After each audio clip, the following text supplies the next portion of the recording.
Hello दोस्तों, आप सभी का स्वागत है हमारे चैनल शाश्वत सीजीपीएससी सीजीओपा में। देखिए, हम लोग करने वाले हैं आपका विज्ञान का।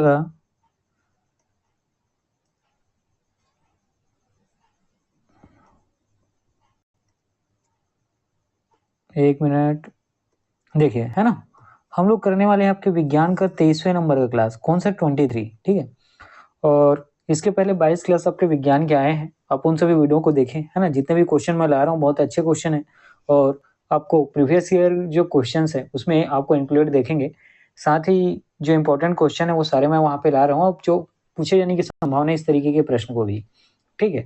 तो आपके ये जो क्लास है, याद रखिएगा, प्रयोगशाला परिचारक क्लास है ना। हमारे छत्तीसगढ़ में जो प्रयोगशाला परिचारक भर्ती होनी है उसको पूरी तरीके से डेडिकेटेड है। साथ ही सीजीपीएससी सीजीपीएफएम के लिए भी समान रूप से उपयोगी है, और रेलवे के लिए तो इम्पोर्टेंट है ही, है ना। रेलवे के लिए याद रखिएगा हमारी क्लास जो है मोस्ट इम्पोर्टेंट है, ठीक है। इतनी चीजें क्लियर हुई, चलिए आगे बढ़ते हैं और जो महत्वपूर्ण प्रश्न है उसको हम लोग देखते हैं।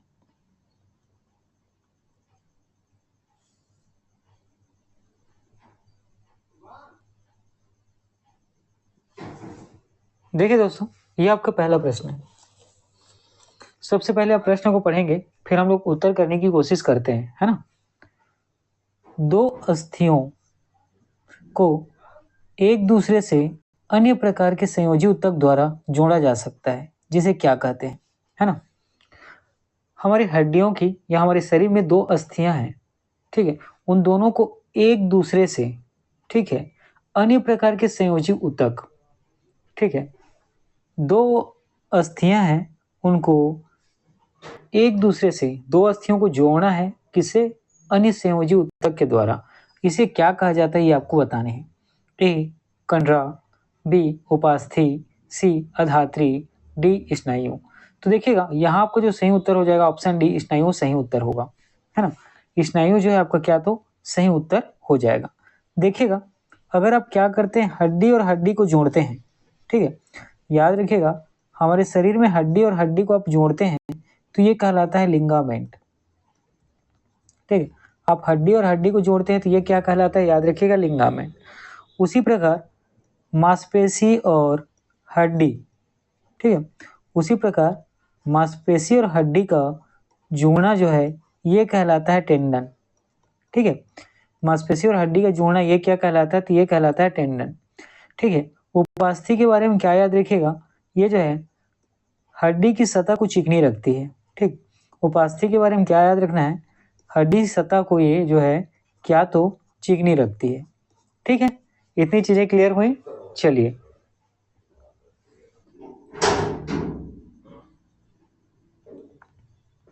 देखिएगा, ये आपका अगला प्रश्न है, ठीक। ये जो है आपका अगला प्रश्न है, और इसमें आपसे पूछा गया है कि निम्नलिखित में से कौन से जंतु ऊतक का प्रकार नहीं है, ये आपको बताने हैं। ए उपकला ऊतक, बी पेशी, सी संयोजी, और डी अवकाशी, है ना। तो इस प्रश्न का जो आपका सही उत्तर होगा ये होगा आपका ऑप्शन डी अवकाशी, है ना, ऑप्शन डी अवकाशी,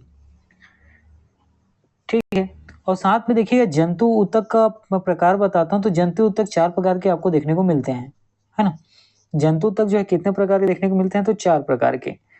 एक है आपका वसा ऊतक, दूसरा आपको देखने को मिलता है पेशी ऊतक, और तीसरा आपको देखने को मिलता है एरियोलर ऊतक,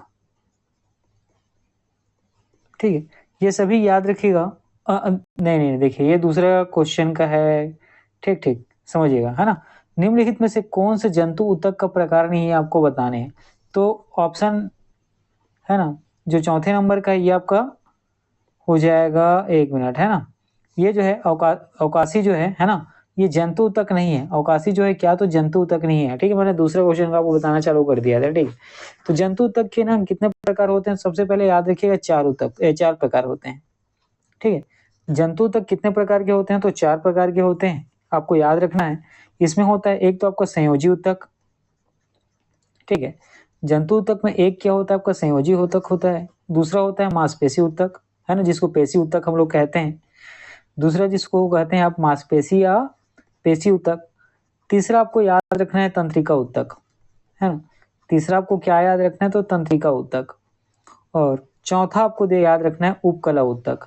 ठीक है, तो जंतु ऊतक के कितने प्रकार होते हैं? 4। पहला संयोजी ऊतक, दूसरा मांसपेशी या पेशी ऊतक, तीसरा तंत्रिका ऊतक और चौथा उपकला ऊतक। ठीक है, ये आपके दूसरे प्रश्न का उत्तर हो गया। तो दूसरे प्रश्न का जो उत्तर आपके चौथा नंबर का जो ऑप्शन है वो है अवकाशी। ठीक, चलिए देखिएगा ये आपका अगला प्रश्न है। ठीक है, ये जो आपका अगला प्रश्न है और इसमें आपसे पूछा गया है कि कौन सा ऊतक किसी भी शारीरिक और रासायनिक क्षति से शरीर की सुरक्षा की पहली पंक्ति के रूप में कार्य करती है। मान लीजिए आपका शरीर है, ठीक है, और आपको शरीर को किसी भी प्रकार की शारीरिक या किसी भी प्रकार के केमिकल से जो क्षति होती है, ठीक है, तो उसको बचाने वाली जो पहली पंक्ति होती है या जो उसको सबसे पहले बचाने का काम करता है, वो किसके द्वारा करता है? ये प्रश्न आपसे पूछा गया है। ए वसा ऊतक, 2 उपकला ऊतक, ठीक है, ए वसा ऊतक, बी उपकला ऊतक, सी पेशी ऊतक और डी एरियोलर ऊतक। ठीक है, एरियोलर ऊतक। तो देखिए इस प्रश्न का जो आपका सही उत्तर होगा, ये होगा ऑप्शन बी उपकला ऊतक। ये हो जाएगा क्या? तो ऑप्शन बी उपकला ऊतक। तो उपकला ऊतक के बारे में याद रखना, ये शरीर की, है ना, ये शरीर को जो है किसी भी प्रकार की फिजिकल और केमिकल जो डैमेज है उसे बचाने वाली पहली पंक्ति है। वसा ऊतक के बारे में याद रखिएगा, ये क्या करता है? शरीर में वसा का संग्रहण करता है। वसा ऊतक जो है शरीर में वसा को क्या करता है? संग्रहित करता है। ठीक है, और वसा ऊतक किसका बना होता है? तो याद रखिएगा एडिपोसाइट्स का बना होता है। ठीक, वसा ऊतक किसका बना होता है? तो आपको याद रखना है एडिपोसाइट्स का बना होता है। उसी प्रकार पेशी ऊतक, पेशी ऊतक के बारे में क्या याद रखना कि ये नर्म होता है। ठीक है, साथ में पेशी ऊतक क्या करता है? मांसपेशियों को जोड़ने का काम करता है ना? पेशी ऊतक जो है मांसपेशियों को जोड़ने का काम करता है और साथ ही, ठीक है, जो नरम होता है मांसपेशियों को जोड़ने का काम करता है, इसका मतलब क्या है? ये गति प्रदान करता है। ठीक है, पेशियों को क्या करता है? ये गति प्रदान करता है।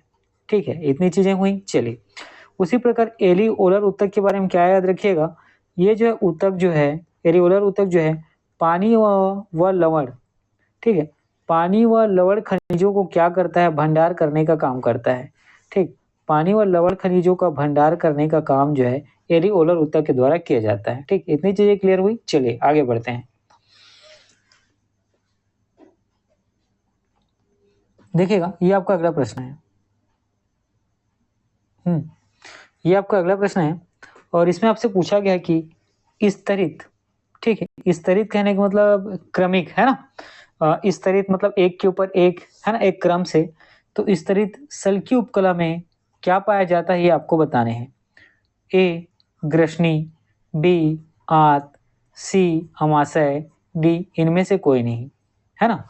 तो देखिए इस प्रश्न का जो आपको उत्तर होगा, स्तरित सल्की उपकला में क्या पाया, किसमें पाया जाता है? तो याद रखिएगा ऑप्शन है ग्रसनी में। ठीक है, जो हमारी ग्रसनी होती है उसमें क्या देखिए जो ग्रसनी होती है उसमें क्या देखने को मिलता है? तो स्तरित सल्की उपकला देखने को मिलता है। ठीक है, और उसी प्रकार देखिए यहाँ पे आंत और अमाशय, आंत और अमाशय में आपको याद रखना है, यहाँ स्तंभाकार उपकला आपको देखने को मिलता है ना? आंत और अमाशय में स्तंभाकार उपकला आपको देखने को मिलता है। ठीक है, इतनी चीजें क्लियर हुई। चलिए आगे बढ़ते हैं। देखिएगा दोस्तों ये आपका अगला प्रश्न है। इस प्रश्न में आपसे पूछा गया है कि निम्नलिखित में से कौन सा स्थायी ऊतक की विशेषता है, ये आपको बतानी है। ए कोशिकाएं बार बार विभाजित होती हैं, नहीं, है ना? बी अकार्बनिक समावेशन अनुपस्थित होते हैं, सी अंतर कोशिकीय स्थान उपस्थित होता है, डी रसधानी अनुपस्थित होती है। तो देखिएगा, तो यहाँ आपका जो सही उत्तर होगा ऑप्शन सी, अंतर कोशिकीय स्थान क्या होते हैं? उपस्थित होते हैं। ये जो है स्थायी ऊतक की विशेषता है। ठीक, तो स्थायी ऊतक के बारे में याद रखिएगा, ये लगभग 2 प्रकार का होता है ना? ये कितने प्रकार का? 2 होता है। एक होता है सरल स्थायी ऊतक, ठीक है, और दूसरा आपको देखने को मिलता है जटिल स्थायी ऊतक।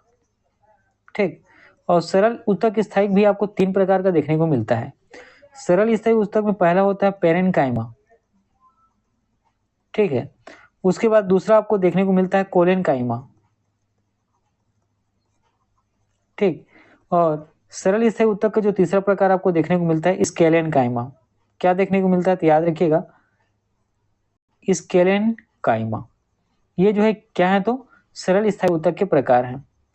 उसी प्रकार मैंने आपको क्या बताया कि और है ना, दो ऊतक होते हैं, सरल स्थायी ऊतक और जटिल स्थायी ऊतक।